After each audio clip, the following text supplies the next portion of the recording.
본 방송에서 제공하는 투자 정보는 투자 판단에 대한 조언입니다. 방송에서 제공하는 주식의 가치, 가격 상승 및 하락에 대해서는 방송사에서 보장하지 않습니다. 시청자 여러분 안녕하세요. 오늘을 돌아보고 내일을 준비하는 오늘장 내일장 2부 진행의 백선혜입니다. 장 마감까지 확실한 승부 전략과 내일장 주목할 섹터까지 제시해드리고 있습니다. 오늘도 저희 방송과 함께 하시면서 성공적인 투자 전략 가득 담아가시기 바랍니다. 저희 방송은 유튜브를 통해서도 보실 수 있습니다. 유튜브 검색창에 서울경제TV라고 검색하시면 저희 방송과 함께 하실 수 있으니까요. 방송에 대한 의견이나 종목에 대한 궁금증 있으시면 유튜브 실시간 채팅창에 지금 바로 남겨주시기 바랍니다. 그러면 오늘장 내일장 2부 본격적으로 출발합니다.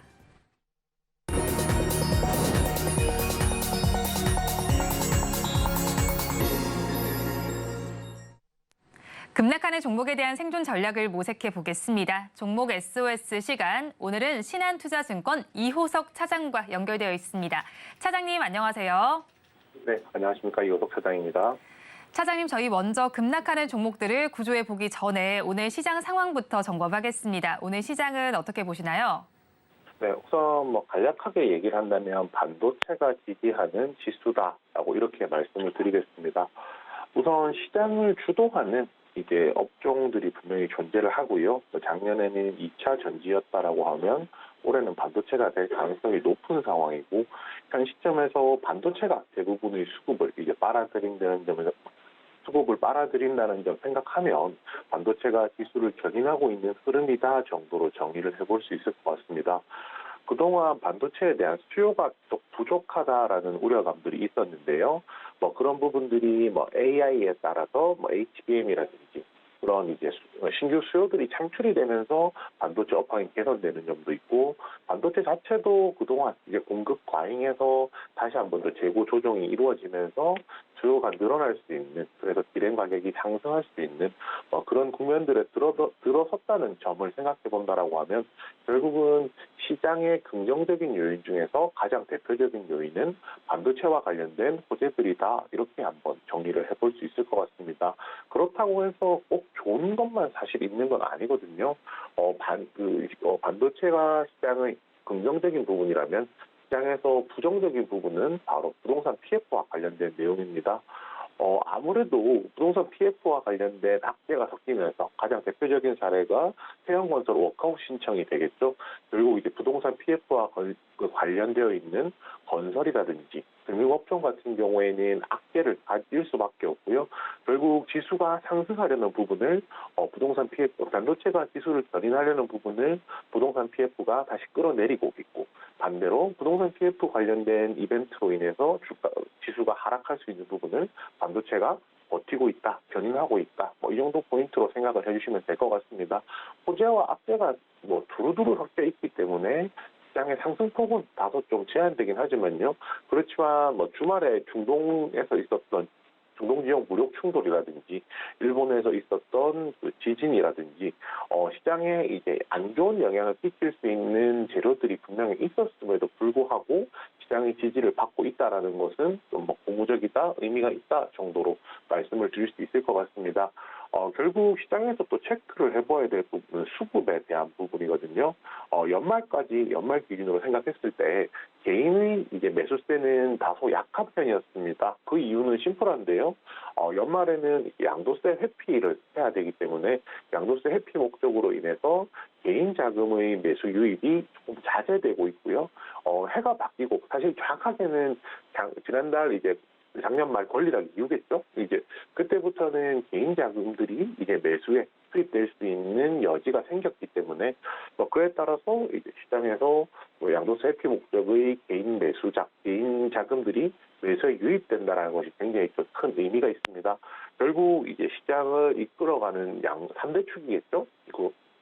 외국인, 기관, 마지막으로 개인이라고 이야기를 했을 때, 사실 개인의 수급 같은 경우가 나머지 둘에 비해서 중요도가 많이 떨어져 보이긴 하지만, 어찌됐건 간에 그런 개인 수급들이 한 업종 혹은 한 테마로 쏠릴 경우에는 시장의 다양성을 결정할 수도 있기 때문에 개인 자금이 매수 유입되고 있다는 것 자체는 큰 의미가 있다 정도로 정리를 할 수가 있겠습니다. 마지막으로 조금 주목해볼 부분이 있다라고 하면요. 금리 인상기에 소외되는 업종들이 분명히 존재를 했거든요. 그것의 이제 가장 대표적인 것이 이제 헬스케어 업종, 바이오 업종이라고 할 수 있습니다. 그런데 최근에 이제 파월 의장이 올해부터 금리를 이제 순차적으로 인하할 수 있다라는 내용들이 나왔고요.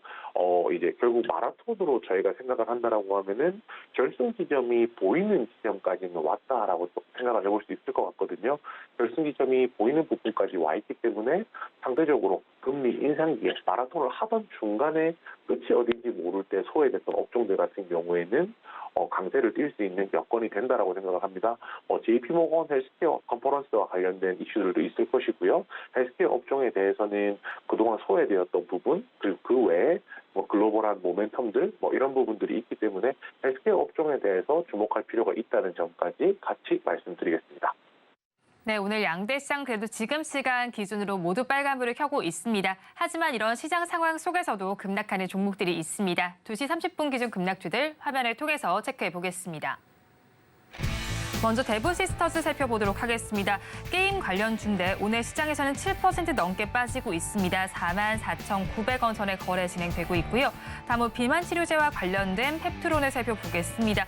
7% 넘는 낙폭을 보여주면서 지금 시간 기준으로 주가는 37,500원 선을 가리키고 있습니다.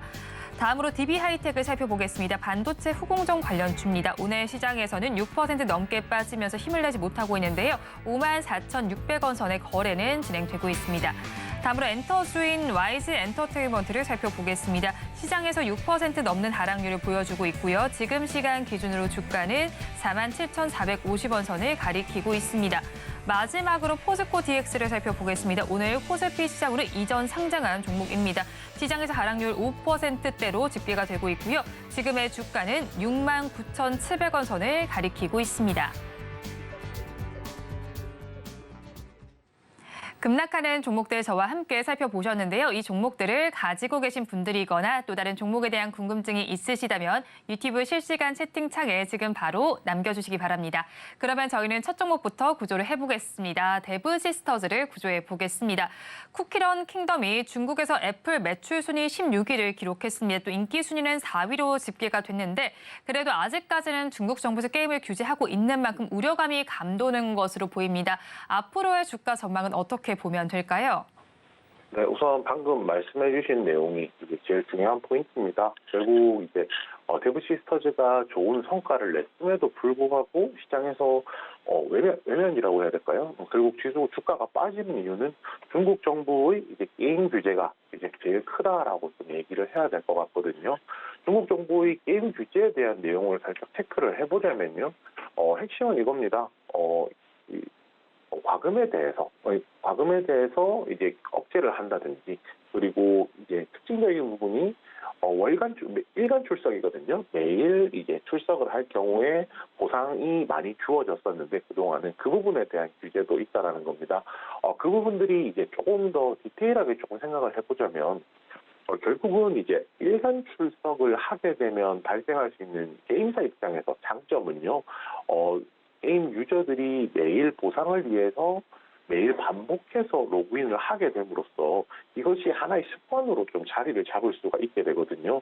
습관이 됐다는 것은 그만큼 이제 유저 입장에서 이 게임에 정신적으로 매몰이 되어 있다라는 거기 때문에 앞으로 이 게임을 이제 더 적극적으로 적극적으로 이 게임에 이제 들어올 가능성이 높다라는 것에서 일간 보상이라는 것을 주어졌었습니다. 그동안. 근데 이런 부분들이 지금 규제 대상이 되었다라는 것은 결국에는 이제 게임에 대해서 게임의 유해성에 대해서 어느 정도는 이제 우려감을 표하는 것이고 그에 따른 규제를 하는 것이다 정도로 생각해보면 될 것 같거든요.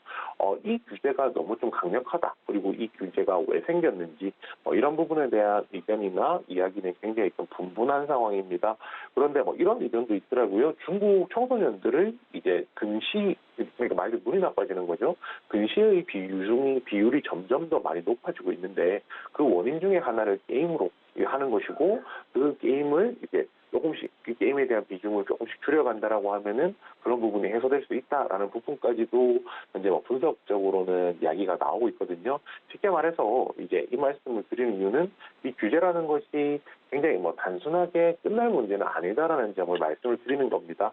시장에서도 당연히 이 부분에 대한 우려감을 반영하기 때문에 주가에서도 좋은 성과 대비 주가가 힘을 못 받는 부분도 조금 고려는 해야 될 것 같고요.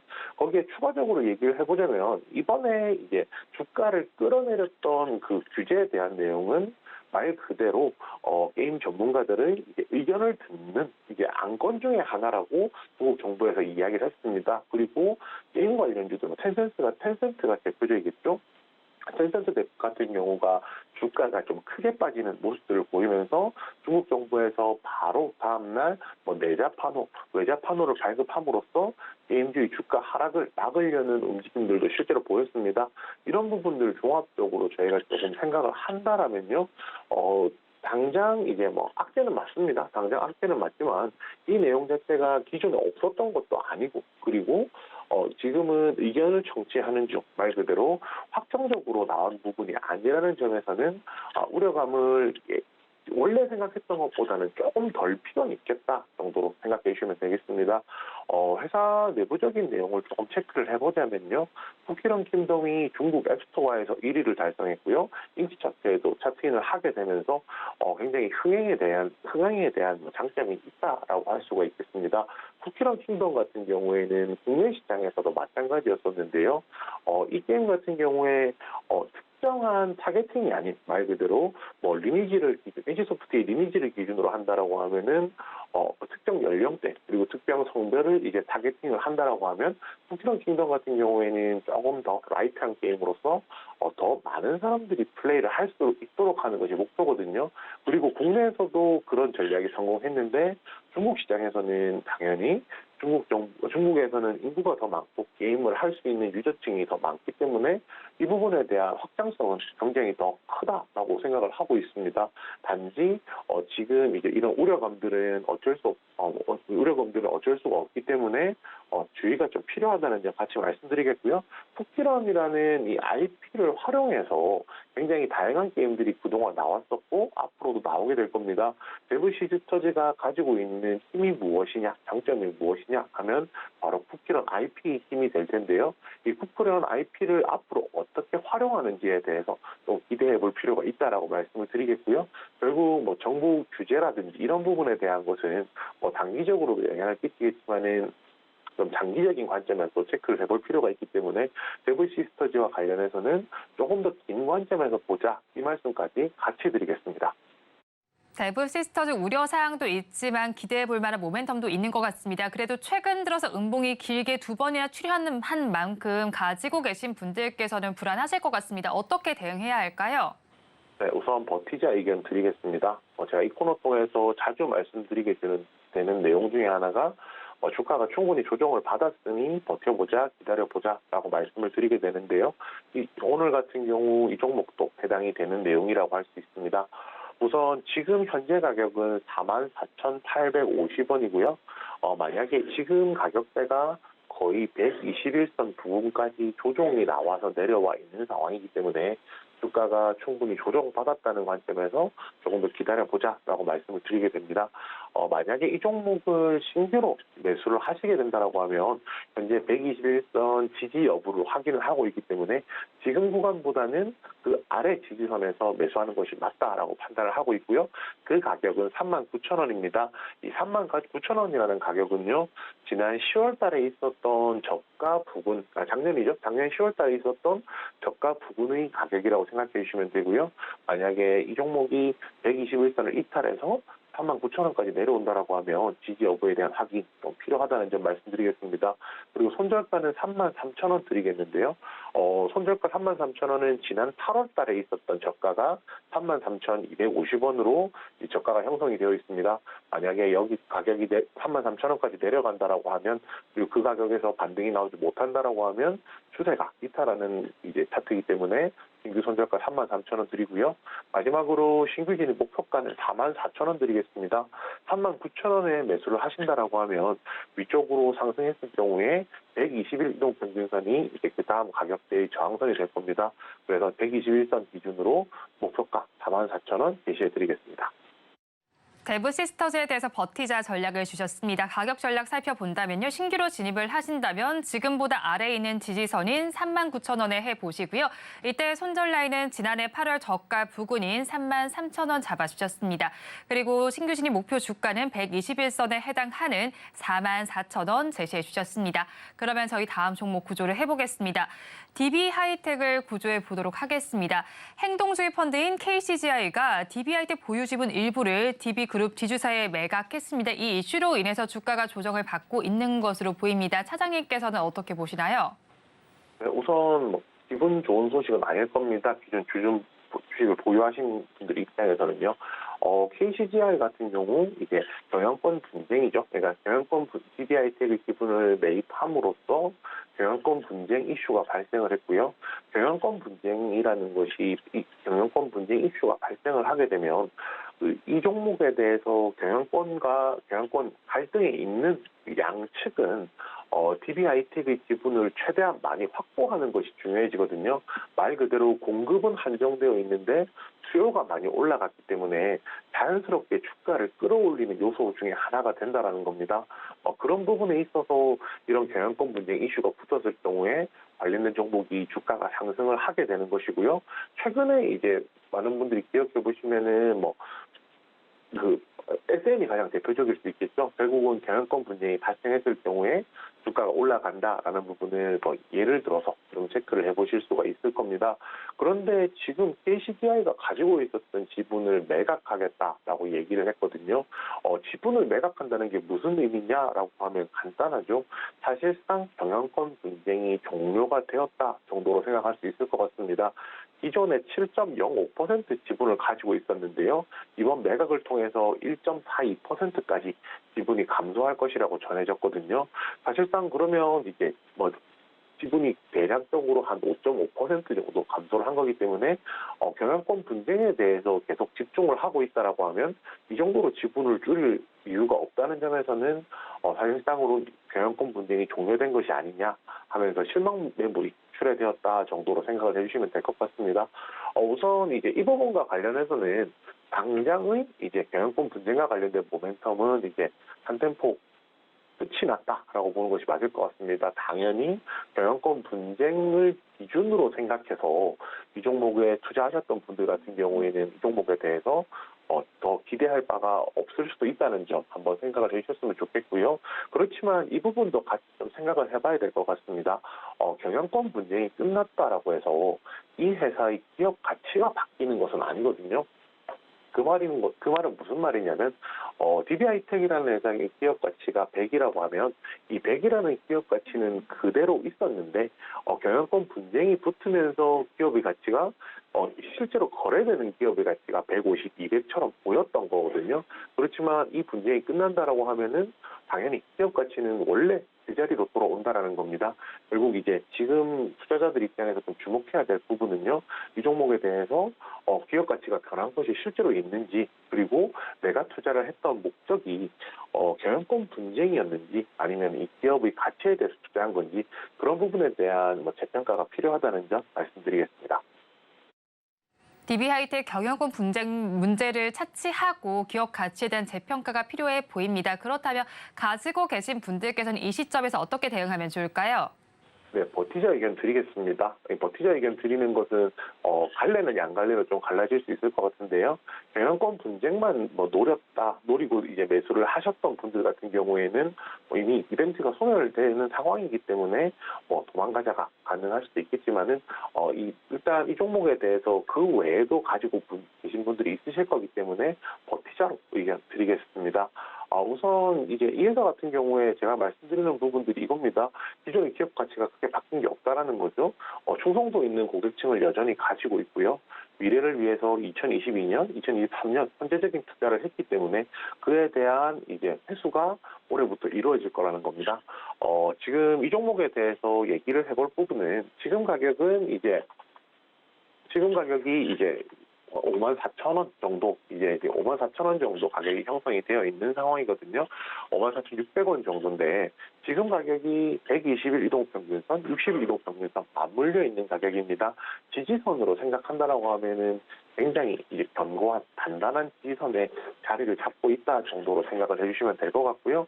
여기서 이제 지지선을 자리를 잡고 있기 때문에 여기서 반등을 할 때까지 반등을 하는지 혹은 지지를 받는지 이 부분을 조금 더 버텨보면서 기다려보자라고 말씀을 드리게 되었습니다. 혹시 만약에 신규로 진입한다면 48,000원 제시해 드릴 텐데요. 작년 10월 달에 있었던 저점 가격이 47,400원 정도 형성이 되고 있습니다. 이 정도 선에서는 지지를 받을 수 있다는 걸 생각해보면 신규 진입 가격으로 48,000원 충분히 가능하다라고 말씀을 드리겠고요. 이 종목에 대해서 신규 진입 손절가는 44,000원 드리겠습니다. 44,000원이라는 가격은 주봉으로 한번 체크해 주시면 좋을 것 같은데요. 주봉 기준으로 봤을 때 올해 3월 달이죠. 올해 3월 달 부근 저점 가격입니다. 이 부근부터 해서 이 부근 이후로 시세가 나오면서 영향권 분쟁과 관련된 시세가 분출했다는 점 생각해보면 제자리를 찾아가는 가격이 대략 44,000원 정도 될 것이다 라는 관점에서 신규 진입 손절가 44,000원 드리겠고요. 마지막으로 목표가는 52,000원입니다. 이 종목 지금 만약에 반등이 나온다라고 했을 경우에요. 52,000원이면은 대략적으로 이제 작년 11월 달에 있었던 조영권 분쟁 이슈 이후에 조정받고 재상승하는 가격 초입 구간이거든요. 이 가격대가 저항선으로 작용을 할 것이라서 신규 진입 목표가 52,000원 드리겠습니다. 네, DB하이텍에 대해서 버티자 전략을 주셨고요. 이어서 가격 전략 살펴보면 신규로 진입을 하신다면 지난해 10월 저점 부근인 48,000원에 해보시고요. 이때 손절 라인은 지난해 3월 부근 저점인 44,000원 잡아주셨습니다. 그리고 목표 주가는 52,000원 제시해 주셨습니다. 그러면 저희 마지막 종목도 구조를 해보겠습니다.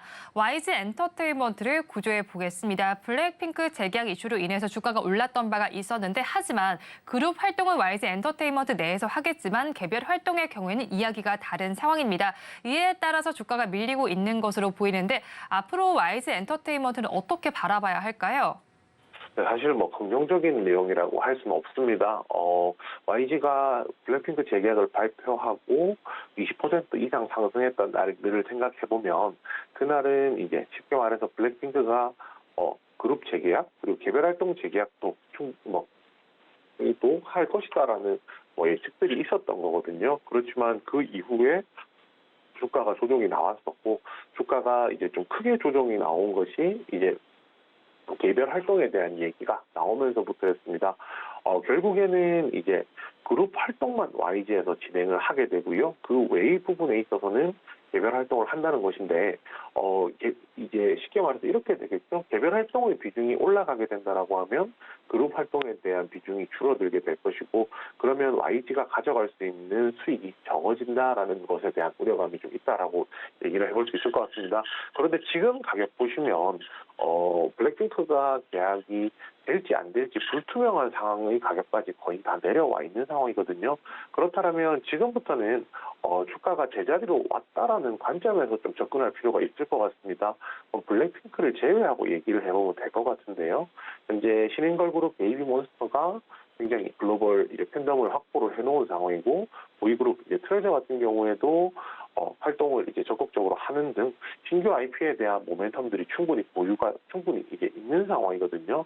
그렇기 때문에 YG가 블랙핑크가 그만큼 비중이 크긴 하지만 블랙핑크를 조금 벗어나서라도요. 그 외의 신규 IP 활약도 한번 지켜보자라고 이렇게 정리드리겠습니다.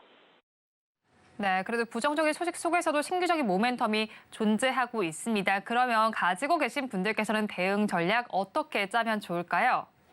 네, 버티자 의견 드리겠습니다. 이 종목도 마찬가지인데요. 버티자는 의견을 드리는 이유는 애초에 블랙핑크 재계약이 불투명하던 시점의 주가까지 내려왔기 때문입니다. 그 정도면은 조정을 어느 정도 받았다라고 좀 판단을 하기 때문인데요. 지금 현재 가격은 47,500원 정도입니다. 여기서 지금 구간에서 매수를 하는 것이 맞느냐라고 하면 아직까지 완벽하게 바닥이 확인되지 않았기 때문에 조금 기다리는 게 맞다라고 생각을 하고요. 주봉 기준으로 설명을 드리겠습니다. 신규 진입 매수가는 44,000원 드리겠습니다. 44,000원이라는 가격은요. 지금 가격 이후로 생각해보면 2022년 6월 달에 있었던 저점 가격 부근으로 생각을 해주시면 됩니다. 이 종목이 이제 아래쪽으로 보았을 때 저점이 그 다음 지지선으로 형성할 수 있는 곳이 44,000원이기 때문에 신규 진입 매수가 44,000원 드리고요. 신규 진입 손절가도 39,000원 드리겠습니다. 이 39,000원은 2022년 11월 달에 있었던 저점 가격이거든요. 이것이 44,000원 아래쪽으로 있는 그 다음 지지선으로 판단해 주시면 될 것 같습니다. 마지막으로 목표가는 48,000원 드리겠는데요. 만약에 44,000원에 신규로 진입을 한다라고 하면 위쪽으로 저항선으로 작용할 수 있는 것이 지금 가격쯤이라고 생각해 주시면 됩니다. 그렇기 때문에 신규 진입 목표가 48,000원 제시해 드리겠습니다. YG 엔터테인먼트에 대해서도 버티자 전략을 주셨습니다. 가격 전략 살펴보면 신규로 진입을 하신다면 2022년 6월 저점 부근인 44,000원에 해보시고요. 이때 손절 라인은 2022년 11월 저점 부근인 39,000원에 해보시기 바랍니다. 그리고 목표 주가는 지금 가격 즈음에 해당하는 48,000원 잡아주셨습니다. 지금까지 신한투자증권 이호석 차장과 함께했습니다. 오늘 연결도 고맙습니다. 네, 감사합니다.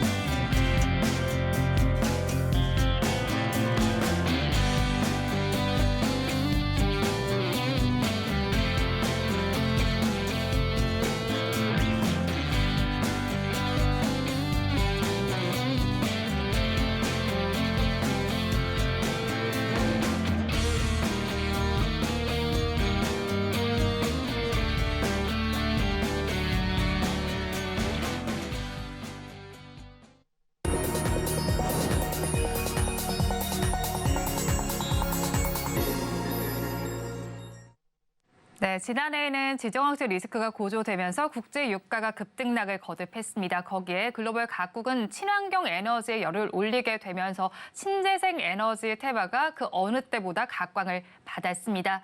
2024년 첫 거래를 맞은 만큼 글로벌 에너지 시장 전망의 대가를 모셨습니다. 서울경제TV 김성규 전문가 나와 있습니다. 어서 오세요. 안녕하세요. 네, 지난 2023년의 국제 유가의 경우에는 2022년과 비교를 했을 때 10% 넘는 하락률을 보였습니다. 특히나 또 홍해 사태 속에서도 유가는 79달러 이하로 떨어지기도 했습니다. 산유국들은 이따르게 감산을 할 것이다라는 이야기를 내놓고 있고 또 연말에는 홍해 항로 폐쇄 이슈도 있었는데 이런 사태 속에서도 유가가 하락한 배경 저희 어디서 찾으면 될까요? 일단 가장 큰 부분은요. 우선 여전히 경기 침체에 대한 우려. 첫째는 그게 있고 그다음에 연준에서 지금 이제 고금리 정책을 진행을 하고 있는데 여기에 대해서 이제 인하를 들어갔다. 그럴 것이라는 희망이 지금 현재 시장을 돌고 있거든요. 그러니까 이로 인해서 고금리 정책 완화에 대한 이 기대감이 부각이 되면서 오히려 유가가 좀 떨어졌고, 즉 유가가 떨어지게 되면 가장 중요한 건 뭐냐면 인플레이션율이 생각보다 많이 떨어지게 됩니다. 실제 지금 현재 있는 그동안의 인플레이션율을 가장 잡았던 큰 요소가 뭐였냐면 바로 유가의 하락이었는데 2023년도에 그럼 이 유가가 계속 잡혀가면서 결국은 앞으로는 이제 이것으로 인해서 뭐 경기 침체가 올 수도 있지 않을까라는 그런 부분에 대한 우려가 있죠. 현재 지금 유가 WTI를 보시게 되면 75달러 이하로 지금 떨어져 있는 상태이고, 그래서 이로 인해서 경기 침체 우려가 더 커지고 있다. 특히 중국에서 현재 있는 이 부동산발 여러 가지 경기 침체 그리고 주가의 하락 이런 것들 때문에 경기 침체에 대한 우려가 또 상당히 좀 커지고 있는 것도 맞습니다. 그래서 여기에 대한 것들은 우선은 첫째는 이 크게 움직이는 거는 미국과 중국의 움직임으로 보셔야 되고, 네. 그다음에 오펙을 같은 이런 중동 산유국 같은 경우 최근에 이제 앙골라가 오펙에서 탈퇴를 해버렸어요. 그래서 이제 중동 산유국들도 이제는 더 이상은 감산만 가지고서는 자기들이 먹고 살기 힘들다. 즉 이로 인해서 탈퇴하는 그런 국가들이 나오면서 유가 통제력이 지금 생각보다 좀 떨어지고 있다라는 것이 현재 이 배경이라고 보시면 되겠습니다. 네, 일단은 고금리 기조가 완화가 될 것이고 산유국들의 가격을 이제 움직이는 부분이 좀 제한된다라고 정리를 해주셨는데, 그런데 올해 유가 전망을 살펴보니까 괴리가 상당하더라고요. 저유가 시나리오에서는 올해 최저점인 그 지난해 최저점이죠. 66달러 이하로 내려갈 가능성도 제기가 되고 있고요. 고유가 전망에서는 영고점이었던 94달러를 돌파할 수도 있다고 했습니다. 그렇다면 올해 유가 전망은 어떻게 보시고 유가를 가늠할 만한 주요 변수는 어떤 것들이 있을까요? 제가 보는 관점에서는 박스권 유지라고 보고 있고요. 첫째, 결론을 먼저 말씀드릴게요. 일단은 박스권 유지. 일단 그거고 중국의 경기 추이에 따라서 일부 그 지금 경기 침체가 계속된다라는 것 때문에 66달러 이하로 갈 것이다라고 얘기하시는 분이 있어요. 특히 이제 인도 같은 경우는 거기에 또 이제 추가로 더 붙었을 경우에 더 내려갈 수 있다라고 지금 얘기를 하고 있는데 그 위에 일부에는 오히려 아니다 오히려 이제 그 중국이 여기에서 반등해서 올라갈 확률이 있다. 지금 현재 중국 증시 심천이라든가 이제 상하이 지수는 전부 다 지금 바닥이거든요. 그럼 여기서 이제 반등이 들어올 준비가 돼 있기 때문에 자리이기 때문에 과연 여기서 반등해서 올라간다. 그래서 경제가 더 나아진다. 즉 발전할 것이다라고 보면은 오히려 유가가 뛰어올라서 94달러까지 갈 수 있다. 이런 이야기가 지금 나오고 있는 거죠. 근데 여기에 대해서 이제 그 금리 인하를 기대하는 시점은 여러 가지가 있는데 제가 보는 관점에서는 WTI 기준으로 했을 때 75달러에서 85달러 사이의 박스권을 연내에 계속 유지할 것이라고 보고 있고 만약에 이것이 이제 그 깨진다. 66달러 이하로 갔을 경우에는 오히려 이때를 대비해 가지고 미국 정부가 그 전략 비축유를 대대적으로 구매를 할 확률이 있습니다. 왜냐하면 지금 현재 그 미국의 전략 비축유가 거의 60% 이상 70% 가까이 소진이 된 상태이기 때문에 이거를 채우기 위해서라도 이렇게 유가가 완전히 바닥으로 갔을 때는 엄청나게 많은 대량의 그 석유를 이제 구매를 하는 거죠. 따라서 금리 인하에 따른 경기 침체라든가 아니면은 이제 중국의 경기 회복의 부진 여기에 대한 것들이 지금 일단은 여기에 깔려 있지만 그럼에도 불구하고 다시금 여기에 대해서는 이제 오히려 미국 정부가 유가를 끌어올려 줄 수도 있는 것이고요. 여기에 대해서 물론 이제 인플레이션을 잡기 위해서 좀 더 낮춰줄 수도 있겠지만 제가 봤을 때 그렇게 할 경우 오일 메이저들이 오히려 더 손실을 보니까 그거를 받쳐주는 선 안에서 움직인다 그러면은 75에서 85달러대의 박스권을 지키고 갈 것이고 또 지금 가장 큰 거는 2024년도 미 대선이 있기 때문에 이 대선에서 유가는 굉장히 중요한 변수로 작용을 할 거라고 보고 있습니다. 어떤 변수로 작용이 되는 건가요? 좀 궁금한데요. 일단 제일 중요한 거는 네. 유가가 너무 올라가서도 안 되고 너무 내려가도 안 된다는 거죠.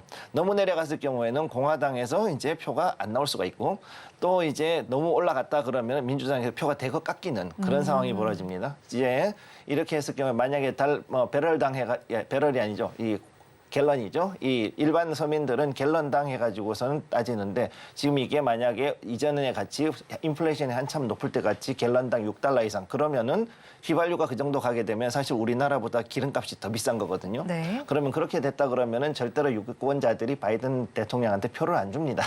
그러니까 거기에 대해 가지고 적정선을 어떻게든 지켜가면서 갈 거라고 저는 그렇게 보고 있습니다. 네, 일단 국제유가 WTI 기준으로 75달러에서 85달러 사이에서 박스권을 그릴 것이다라고 전망을 해주셨고 미국과 중국의 분위기 거기에 더해서 미국 대선 이슈까지 한번 체크를 해보셔야겠다는 의견을 전해주셨습니다. 지난해 4분기를 좀 돌아보면요. 정유 업체의 실적은 유가 하락에 따라서 감익이 불가피하다는 전망이 제기가 됐습니다. 최근에 산유국 카르텔에도 분열 조짐이 감지가 되고 있고요. 올해 유가를 끌어내릴 만한 요인도 남아있는 상황입니다. 그렇다면 올해에는 정유주에 대해서 비중을 축소해보는 것이 좋을까요?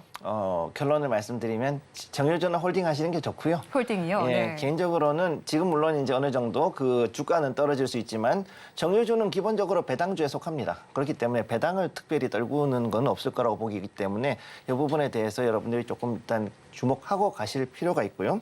현재 오펙 같은 경우 아까도 말씀드렸듯이 앙골라가 탈퇴를 해서 지금 그 감산을 통한 가격 통제력은 오펙은 지금 흔들리고 있는 상황이고 오펙 플러스 즉 러시아하고 다른 주변 중앙아시아 국가들 같은 경우를 다 포함하더라도 현재 그 일부 국가들 특히 러시아나 이라크 같은 몇몇 국가들 같은 경우에는 감산 쿼터보다 2배 이상 자기들이 더 많이 시추해서 이걸 또 판매를 해버렸단 말이죠. 그래서 이게 그 자기들 나름대로는 이만큼의 유가를 지키겠다라고 했는데도 불구하고 기름값이 안 잡히고 오히려 내려간 이유가 바로 이런 부분도 있는데 여기에서 미국 입장에서도 사실 인플레이션 진화를 위해서는 적정 수준의 그 저유가는 필수다라고 저는 일단 말씀을 드리고 싶어요. 그래서 75달러 정도까지는 일단은 용인을 하지만 그 이하로 떨어졌다 그러면은 물론 인플레이션을 잡기 위해서 긴급하게 그렇게 가는 건 되겠지만 그게 장기간 지속되면은 당연히 오일 메이저들한테 손실이 가고 주주들이 여기에 대해서 화를 내죠. 그러니까 이거는 그렇게 가긴 좀 어려울 것이라고 보고 그래서 제가 이 정유주는 당분간은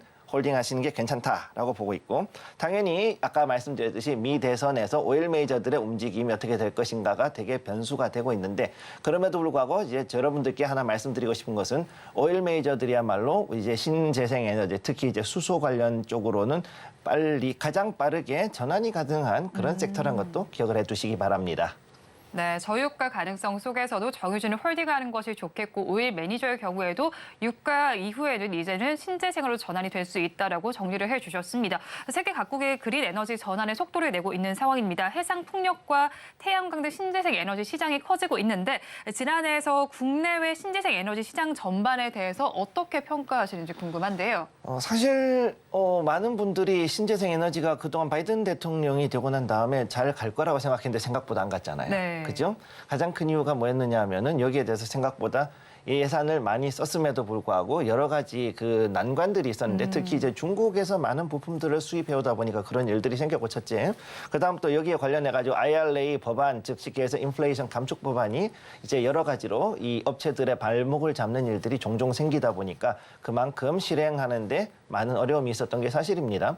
그리고 실제로 미국 같은 경우 미국 증시에서도 유틸리티 관련된 종목들 특히 해상풍력 관련돼 있는 종목들 같은 경우 한 4분기 동안 해가지고 굉장히 많은 주가의 하락이 있었단 말이죠. 그러니까 그거를 봤을 때도 앞으로 이제 지금은 반등해가지고 들어갈 수 있는 충분히 좋은 자리에 와 있는데 여기에서 국내 같은 경우로 이제 넘어가게 되면 신재생 에너지는 지금 현재 2차 전지 말고는 사실은 그렇게 좋지는 않지 않습니까? 네. 최근 들어서 이제 해상풍력이 11월 들어가서 이제 조금 올라가고 있는 그런 정도 분위기고 태양광 같은 경우는 아직까지는 조금 시기상조다라고 봤던 거죠. 따라서 2차 전지는 제가 이제 뭐 수많은 전문가님들께서 여러 가지 이야기를 해주셨는데 제 개인적인 의견으로는 에코프로 기준으로 했을 때 50만 원대가 넘어갔을 때는 그때 이미 과열이라고 말씀을 드렸었는데 이게 150만 원대까지 갔다가 지금 현재 때려 떨어졌지 않습니까? 네. 그러면 고점 대비해서 지금 거의 최고가 대비 50% 정도가 지금 하락한 상태에서 위아래로 지금 방향을 잡고 있는 상태에 와 있는 걸로 보면은 그럼 여기 의외에도 에코프로 BM이라든가 포스코 홀딩스 그다음에 포스코 퓨처 M이라든가 이런 종목들도 역시 비슷한 움직임을 보이고 있다는 거죠. 즉 이제는 양극재라든가 아니면 이런 부분이 아니라 다음으로 넘어가야 되는 건데 그 다음으로 넘어가는 것은 이제 이거보다는 이제 폐배터리에 관련된 것들을 더 보셔야 된다는 거고 태양광은 일단 2023년에 좀 실적이 안 좋았었습니다. 사실 네. 그랬지만 이번에 미 대선을 앞두고서는 오히려 해외 실적을 좀 더 기대할 수 있는 부분이 있는 게 풍력보다도 오히려 더 빨리 시공이 가능하다는 장점 때문에 오히려 태양광 발주가 더 늘어날 수 있다라고 봤을 때는 이런 부분에서 오히려 태양광을 조금 더 이번 한 해에는 특히 상반기엔 조금 더 집중해 봐야 되지 않을까 저는 일단 그렇게 보고 있습니다. 따라서 이 부분은 조금 주목하실 필요가 있고 풍력도 역시 해상풍력 프로젝트 국내에서 진행하는 것과 그다음에 미국 내에서의 신재생 에너지의 지원 마지막 회의이기 때문에 바이든 대통령이 여기에 대한 예산이 지원이 된다 그랬을 때는 2024년에 상당히 반등 들어올 수가 있다라고 보시면 되겠습니다. 네, 신재생 에너지의 성적표를 좀 공개를 해주셨습니다. 2차 전지의 경우에는 사실 거품이 있었다라고 볼 수 있을 만큼 급등세를 보였다가 좀 지금은 조정 국면에 있는데 여기서 폐배터리를 좀 시세로 옮겨가면 좋겠다는 의견을 주셨고 태양광과 해상풍력 관련해서도 앞으로 흐름을 한번 지켜보시면 좋겠습니다. 특히나 또 지난해에는 해상풍력에 대한 관심이 고조가 됐습니다. 또 최근에 유럽연합 집행위원회에서는 2030년까지 전체 회원국의 해상풍력 발전 시설 용량을 2020년의 목표치인 2배로 올렸습니다. 그렇다면 우리나라 해상풍력 관련주 중에서 주도주는 어떤 거라고 보시는지 궁금한데 지난 주가 변동과 함께 좀 짚어주시죠. 네, 일단 중요한 거는 풍력이 우리가 생각했던 것보다 안 가다가 갑자기 올라갔지 않습니까? 네. 그러니까 이게 가장 큰 이유가 뭐냐면은 지금부터 해가지고서 마지막에 이제 들어가야 될 부분들에 대한 예산이 확보가 됐다는 얘기예요. 쉽게 얘기해서 지금까지 무슨 얘기냐면 민간적으로 했을 때는 풍력 관련 주들이 들어가기가 힘들었단 말이죠. 그랬는데 이제는 조만간 해가지고서는 쉽게 해서 관급 발주, 쉽게 얘기해서 입찰, 조달이 이제 앞으로 이것들을 캐리를 할 것이기 때문에 즉 정책주로 해당이 된다. 이렇게 보셔야 되는 겁니다. 따라서 이렇게 봤을 때는 지금 현재 풍력 관련주, 국내주들 같은 경우는 대체적으로 바닥을 점검하면서 횡보를 하고 있는 가운데 일부 종목들이 이제 반등이 크게 들어온 종목들이 있는 게 이게 바로 CS 윈드하고 베어링 이쪽으로 보시면 되는데 지금 현재 미국의 제너럴 일렉트릭, 즉 GE하고의 협력 업체로 되어 있죠. 여기가. 그리고 미국 내에 넥스티어라든가 다른 그 여러 그 유틸리티, 해상풍력으로 해서 전력을 공급하던 유틸리티 회사들이 시멘스하고 그다음에 웰스테드라 그래서 덴마크 회사 물건들을 많이 갖다 놨었어요. 풍력 네. 발전기를. 근데 얘들이 하자가 생겼어요. 그리고 시멘스가 지금 난리가 났기 때문에 이로 인해 가지고선 이거에 대한 것을 이제 이거를 정리를 하기 위해서는 어떻게 되냐면은 결국은 미국에서도 바이 아메리칸 액트라 그래서 국산품 장려 정책이 있거든요. 그러니까 결국은 GE 물건을 써야 되는데 그럼 GE 물건을 쓰려고 그러면은 여기 협력업체인 우리나라의 CS 윈드라든가 베어링 쪽의 물건들이 들어갈 수밖에 없고 특히 베어링 같은 경우는 종종 풍력에서는 망가지는 부품이다 보니까 여기에 대한 수요가 상당히 있을 거라고 저는 보고 있습니다. 그래서 요 두 개는 조금 주목해 보실 필요가 있다고 보고 있고 그 이외에도 이제 효성 중공업입니다. 효성 같은 경우도 이제 거의 뭐 바닥을 완전히 다진 상태에서 이제 올라가는 거기 때문에 이 자리도 생각보다 나쁘지 않을 것이라고 보고 있고요. 그다음에 코롱 글로벌도 역시 마찬가지 같은 자리에 와 있다. 이렇게 보시면 되겠습니다. 네, 일단은 주도주격으로는 CS 윈드와 CS 베어링을 짚어주셨고 여타 종목들도 관심을 가져보자라는 이야기를 해주셨습니다. 올해는 또 미국 대선의 해입니다. 트럼프는 바이든 행정부의 전기차 전환을 폐지해야 된다는 입장을 밝히기도 했고요. 또 앞으로 화석연료 시장이 이제 만약에 트럼프 대통령이 다시 당선이 된다면 극대화가 될 수도 있습니다.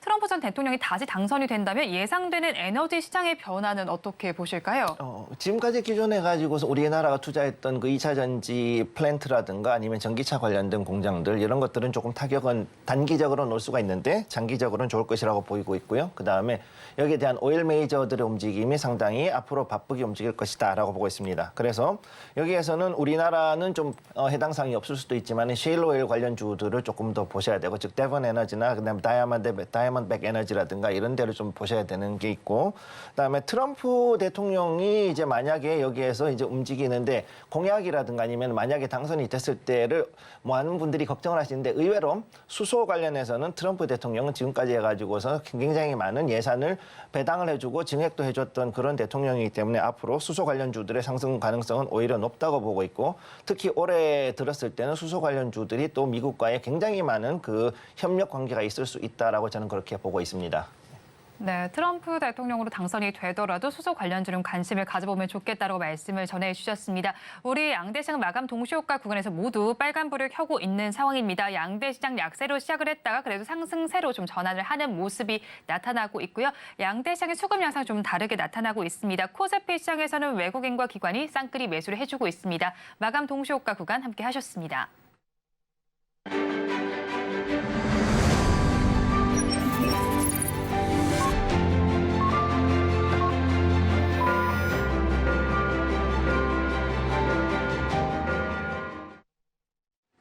네, 올해 첫 거래일인 오늘 우리 시장은 기분 좋게 빨간불을 켜면서 마감을 했습니다. 그럼 업종별로 어떻게 마감을 했는지 체크를 해보도록 하겠습니다. 코스피 시장을 먼저 살펴보겠습니다. 코스피 시장에서 가장 좋았던 업종은 의약품 업종입니다. 6% 넘는 상승률을 보여줬고요. 그 뒤를 이은 업종은 의료 정밀 업종입니다. 4% 넘는 상승률을 보여주면서 마감을 지었습니다. 3위로 차지한 업종은 운수창고 업종입니다. 2.32%의 강세로 마감이 됐고요. 다음으로 코스닥 시장의 분위기도 살펴보겠습니다. 코스닥 시장 역시도 분위기가 굉장히 좋습니다. 비금속 업종이 가장 좋았습니다. 4% 넘는 상승률을 보여주면서 마감이 됐고요. 그 안에서 가장 큰 상승률을 보여준 종목은 원익 QNC로 12% 넘는 상승률로 마감이 됐습니다. 다음으로는 반도체 업종이 3.96%의 강세로 마감을 했고요. 다음으로는 제약 업종이 좋았습니다. 3.76%로 상승 마감을 했습니다. 오늘 시장 굉장히 기분 좋게 마감했습니다. 그렇다면 올해 장에 대한 전략을 다시 또 짜봐야 할 텐데요. 오늘 장, 내일 장 전문가님들께 여쭤봤습니다. 화면으로 확인해 보시죠. 국제유가 변동성 속에서 올해 에너지 시장 전망 어떻게 생각하시는지 들어봤습니다. 이벤트가 부재한 가운데 우리 증시는 틈새 전략을 좀 짜봐야겠죠. 먼저 루크투자연구소의 임순재 대표님께서는 올해 국제유가는 박스권에서 움직일 것이다라고 전망을 해주셨고요. 다음으로 미중산업경제연구소의 조용찬 소장님께서는 유가 하락 압력 가중 가능성이 있다라고 전해주셨습니다. 마지막으로 신한투자증권의 이호석 차장님께서는 업황 단기 저점을 확인해보고 상반기까지 수급이 양호할 것이다라고 전망을 해주셨는데 올해 지금 신재생 에너지로 전환이 되는 과정 속에서 올해 비중을 확대해볼 만한 신재생 에너지 관련 세부 섹터는 어떻게 보실까요, 전문가님? 네, 일단은 뭐 많은 분들이 또 2차 전지 어떻게 하느냐라고 문의하시는 분들이 많을 것 같은데 네. 저는 일단은 폐배터리를 하반기에 일단은 보고 있습니다. 그렇기 때문에 지금부터 해서 분할 매수해서 들어가는 게 나쁘지 않을 거라고 보고 있고요. 특히 2024년 9월부터 해가지고서는 그 폐배터리 재생 공장들이 굉장히 많이 이제 오픈을 합니다. 그래서 실제적인 상용 가동이 비중이 들어가기 때문에 지금부터 해가지고서 어느 정도 분할 매수하는 것도 나쁘지 않을 것으로 보고 있고, 풍력 같은 경우는 아까 말씀드렸듯이 이런 대장주들을 중심으로 해서 옥석을 가려가면서 가대 단 소부장 부문들도 상당히 좀 지켜보시고 그쪽에서도 좀 어느 정도 이제 매수가 들어가실 수 있다라는 거, 그쪽을 좀 더 중심으로 보시는 게 나을 것이다 이렇게 말씀드리고 싶습니다. 그리고 원전하고 수소 분야도 지금 현재는 이제 많이 바닥을 잡았기 때문에 이제는 비중을 조금씩 확대할 가능성이 있다 이렇게 말씀드리겠습니다. 네, 전반적으로 에너지 시장 전반에서 어떻게 투자 전략을 짜가면 좋을지 정리를 해주셨고요. 유가를 비롯해서 에너지 시장 전반이 변화를 하고 있습니다. 관련주에 대한 투자 전략 저희가 어떻게 짜야 할까요? 일단 아까 나왔던 대로 해가지고서는 어느 정도 박스권이지만 하방 압력이 지금 커지고 있다라는 그런 이야기가 나왔는데 이제 그 부분은 어느 정도 저는 동의를 하고 있거든요. 그런데 이게 왜 그러냐면은 생각보다 하향 안정화될 확률이 왜 높으냐면은 결국은 인플레이션 잡기 위한 거거든요, 미국에서. 그러니까 이런 걸로 봤을 때는 이제는 정유주는 기존에 가지고 있는 분들은 홀딩을 하시고 일단은 비중을 높이지 마세요. 높이지 마시고 그 대신 화학주를 중심으로 해가지고 편성해 주실 것을 권장을 드리고 있고, 오일 메이저들이 지금 계속해서 그 ESG 관련해서 압박이 계속 들어오다가 작년에 들어와가지고 이거에 대해서 오히려 이사회라든가 다른 데서 거부권을 행사하는 일들이 자꾸 벌어지고 있습니다. 미국 같은 경우. 그러니까 이 2024년 이후에는 오히려 이런 부분에 대해 가지고서 이사회와 주주들 간에 상당히 그 싸움이 쉽게 해서 분쟁이 조금 더 커질 수 있다라는 거 기억을 해두시고, 미국 주식 같은 경우로 했을 때는 일단 엑슨 모빌을 중심으로 해서 지금 이 셰일 오일의 업체들이 있는데 이들에 대해서 다시금 2020년대에 1차적인 구조조정이 셰일 오일 업체들 가운데 있었고 이번에 2차 구조조정이 지금 진행되는 것으로 보이고 있습니다. 그러니까 이 셰일 오일 카르텔들이 어떻게 움직일지 요거에 대해서 조금 더 주목을 해보실 필요가 있겠습니다. 네, 포트폴리오 어떻게 짜시면 좋을지 전략을 제시를 해드렸고요. 그렇다면 장기 관점으로 올해 포트폴리오에 편입해 볼 만한 종목 어떤 것이 있을지 궁금합니다. 탑픽 종목 어떤 거고 가격 전략 저희가 어떻게 잡아가야 할까요? 탑픽으로 봤을 때는 일단 수소 관련 종목으로 했을 때 여러분이 좀 생뚱맞을 수 있겠지만 삼성중공업으로 저는 일단 추천을 드리겠습니다. 네, 일단 삼성중공업 보시게 되면은 선박으로 많이 알고 계시겠지만 그 이외에도 이제 터미널이라든가 이쪽에 관련된 그 여러 가지 기술들도 좀 있고 관련해서 그다음에 여기 LNG선 관련된 기술이 있다 보니까 수소 쪽으로 했을 때는 정확히 얘기해서는 수소보다는 암모니아 선을 얘기할 수 있죠. 그래서 지금 여기에 대해서 수주를 할 수 있는 여러 가지 요소들이 상당히 많이 있고 앞으로 이 수소 경제로 들어갔을 때 암모니아 크래킹 기술로 갈 것인지 아니면은 수소를 가지고 갈 것인지 아니면 수소로 추진되는 수소 추진선을 만들 수 있을 것인지 이런 부분들에 대해서도 상당히 주목을 하실 필요가 있겠거든요. 그래서 여기서 봤을 때는 일단 지금 현재 자리에서는 오늘은 좀 상승하면서 마감을 했고 지금 자리에서는 매수가 나쁘지 않다고 보고 있고 그다음에 여기서 봤을 때 1차적으로는 일단 9,200원까지는 1차 목표가를 말씀을 드리겠습니다. 네. 그리고 이게 굉장히 장기간 해가지고서는 오랫동안 횡보하고 바닥에서 횡보를 했던 종목이기 때문에 장기로 들고 가셔도 나쁘지 않고요. 장기로 가셨을 경우에는 한 16,700원까지는 충분히 들고 가실 수 있는 종목이라고 보시면 되겠습니다.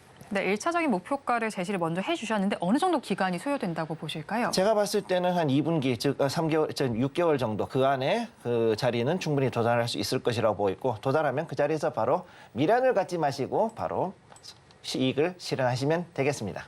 네, 미련을 가지지 말고 한번 정리를 해보자라고 정리를 해주셨습니다. 지금까지 서울경제TV 김성규 전문가와 함께했습니다. 오늘 말씀 고맙습니다. 감사합니다. 오늘장 내일장 2부에서 전해드린 내용 정리해서 보여드리겠습니다. 화면으로 확인해 보시죠. 오늘장 내일장 2부의 핵심입니다. 오늘 종목 SOS 시간에는 데브시스터즈와 DB하이텍, YG엔터테인먼트를 구조해 드렸습니다. 세 종목 모두에 버티자 의견을 주셨고요. 데브시스터즈와 YG엔터테인먼트는 추가 매수가 유효하겠다라고 정리를 해주셨습니다. 다음으로 오늘 에너지 시장 전반에 대한 전망을 해봤습니다. 수소 관련주에 긍정적이다라고 트럼프가 당선되더라도 이 부분을 한번 염두에 주시면 좋겠습니다. 마지막으로 김성규 전문가의 픽 종목은 삼성중공업이었습니다. 투자 의견을 참고를 해보시기 바랍니다. 본 방송에서 제공하는 정보는 투자 판단에 대한 조언일 뿐 해당 주식의 가치와 수익률을 보장하지는 않습니다. 아울러 서울경제TV와 서울경제신문은 당사의 브랜드입니다. 최근 당사를 사측하는 피해 사례가 늘어나는 만큼 각별히 주의해 주시기 바랍니다. 오늘장 내일장 2부에서 준비한 순서는 여기까지입니다. 여러분 새해 복 많이 받으시고요. 저희는 내일 이 시간도 여러분과 함께하겠습니다. 오늘도 시청해 주신 여러분 고맙습니다.